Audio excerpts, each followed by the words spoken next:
নমস্কার। জয় ধন্বন্তরী। গর্ভবিজ্ঞান এনসাইক্লোপিডিয়া পুস্তক পঠন চলছে। আজকার প্রকরণে আমরা দেখব গর্ভধারণের পূর্বে পথ্যাপত্য এবং ওষুধের সম্পর্কে।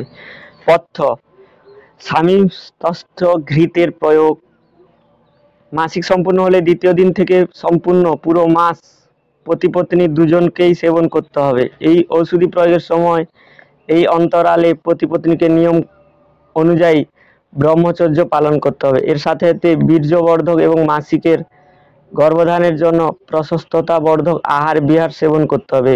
দেশি গায়ের দুধ, দই, মাখন, ঘির পর্যাপ্ত মাত্রায় প্রয়োগ করতে হবে। গায়ের দুগ্ধ তীব্র বীর্যবর্ধক, দুগ্ধম সদ্যঃ শুক্রকরম এবং গর্ভস্রাবের অবরোধক, গর্ভস্রাবে চ সততনম হিতম হওয়ার কারণে ধারষ্ণ তাজা দুধ অথবা সোঁট এবং পিপিল দেওয়া দেশি শক্করওয়ালা মালাইযুক্ত দুধ সন্ধ্যায় খেতে হবে।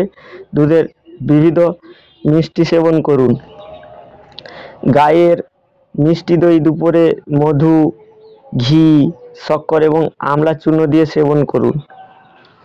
দধি বল শুক্রকৃত: দুপুরে ভোজনের পরে যাতে কিছুটা মাখন থাকে ওই রকম ঘোল ছাঁচেতে হিং, জিরা এবং সৈন্ধব লবণ দিয়ে পান করুন।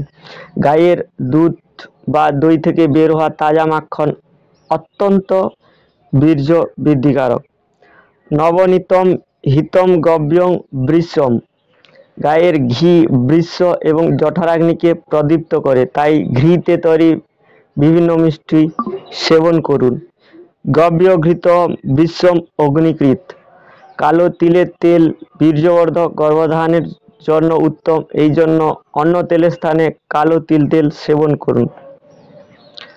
মধুও বীর্যবর্ধক, স্মৃতিবর্ধক এবং বর্ণবর্ধক। ঠান্ডা ঋতুতে এর প্রয়োগ উত্তম মানা হয়। মধু বর্ণীয় মেধাকরম বৃষম: আখ প্রজনন সংস্থানকে শোধন করে, এই কারণে আখের বিবিধ স্বরূপে প্রয়োগ করুন, যেমন গুড়, শক্কর ইত্যাদি।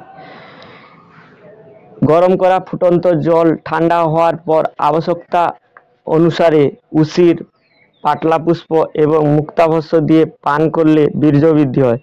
দুপুরে ভোজনের পরে 1 থেকে 1.5 ঘন্টার মধ্যে ডাব পান করুন।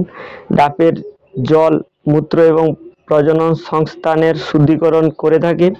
দুপুরে ভোজনে ঋতুকালীন মৌসুমি ফল যেমন আম, কলা, নারকেল, বেদানা, আঙ্গুর, খেজুর ইত্যাদি সেবন করুন। দুধ এবং ফল পরস্পর বিরোধী আহার, এই জন্য একই ভোজনে দুধ এবং ফল সাথে সাথে সেবন করবেন না। সুবর্ণ, হীরক, মুক্তা বীর্যবর্ধক, এই জন্য এর নির্মিত গহনা পরুন। সপ্তাহে 2-3 বার ঘিতে বানানো উড়দ ডালের শাক সেবন করুন। মাস ও শুকলম বৃহনম পরহ: ধান্যবর্গে উত্তম প্রকারের নতুন চাল, গম, যব ইত্যাদি সেবন করুন।